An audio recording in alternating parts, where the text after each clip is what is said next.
Hi everyone, I'm Josh, and tomorrow I'm getting a hair transplant. I'm having it done by Dr. Manning at Utah Facial Plastics. I will be having the FUE method done. I have always had a higher hairline than I would like, and it's definitely something that's gotten more prominent as I've gotten older, especially up in the corners of my hairline. Not sure exactly how much I'm gonna document yet, but it starts here. So bright and early tomorrow, getting my hair transplant.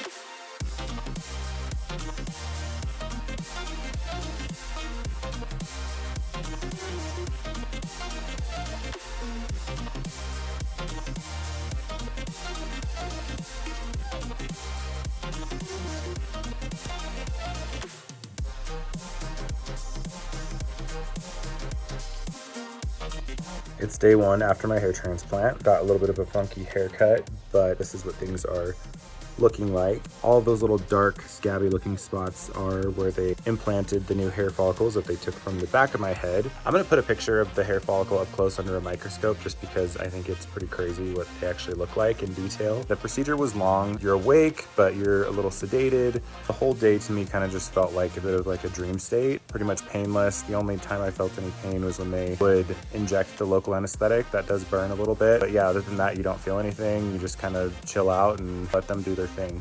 After a couple weeks, these little scabbies will fall off. And after a couple months, you'll start to see new hair grow. From that point to the 1 year point is when you're gonna see, the process and your full results at that 1 year point. So I'm feeling good. I've got a little tenderness, mostly in the back of my head. I slept great last night and easy peasy.